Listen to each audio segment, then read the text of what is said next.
owner of Maker and Munger, Anthony Famia, is joining me today. We're great mates because he is a cheesemonger and you know I love my cheese that much.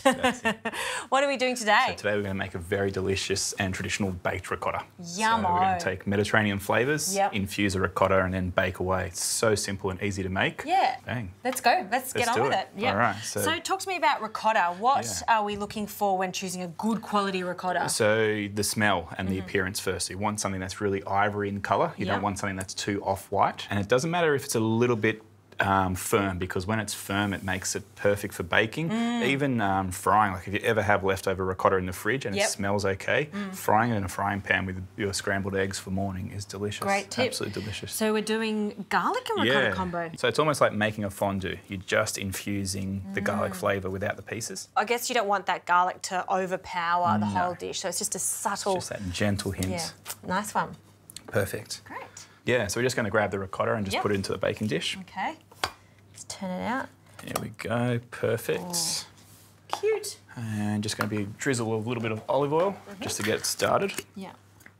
All right, so now I'm going to get you to work. Yes. So whilst I infuse our grapes with a little bit of the seasoning of the herbs, you're going to crush the hazelnuts and pine nuts for us. Okay, if that's I can do that. Perfect. So some hazelnuts. So I guess in this dish it's not only about giving those contrasting flavours with sweet and salty, but also there's a textural component in this with the hazelnuts. Yeah. Like at Maker and Munger, our motto is let cheese ignite your senses.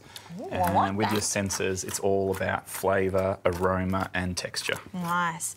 All right, nuts are ready. We'll pop them into the bowl.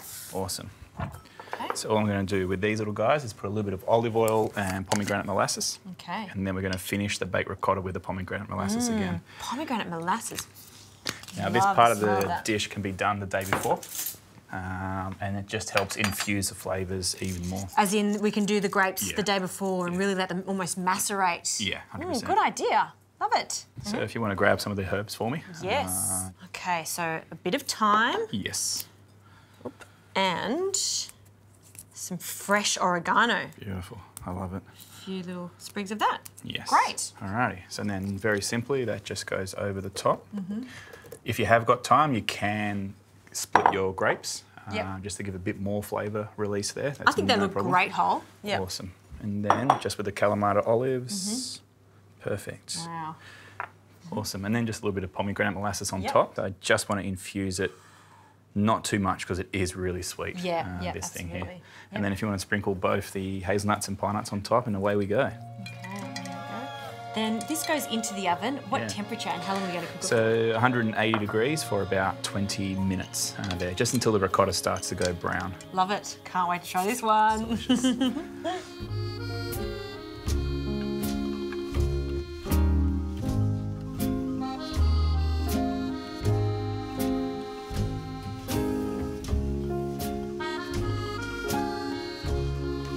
Anthony, that is a beautiful mess right there. Yeah. How amazing is the smell? It smells really good. The Kalamata olives, and I love how the grapes have just blistered. They've still got their crimson colour. Very nice. 100%. And now to adorn it with the rest of your ingredients. So just with a little bit of orange zest first. Nice. I love how you do it straight over it, so all of those orange oils go straight onto that creamy ricotta. Nice one. Perfect. And then we're just going to finish it with a little bit more of the nuts. Yeah.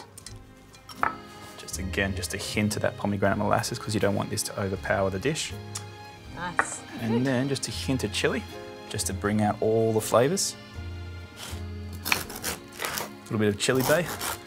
Oh, now you're really showing off. And some bread. Yeah.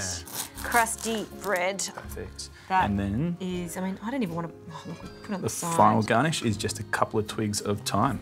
Okay, some thyme straight over it. Yeah.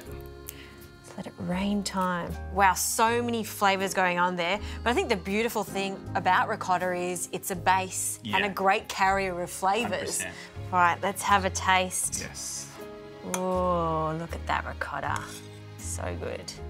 So creamy. And you kind of want to get everything on there, right? The grapes and the olives.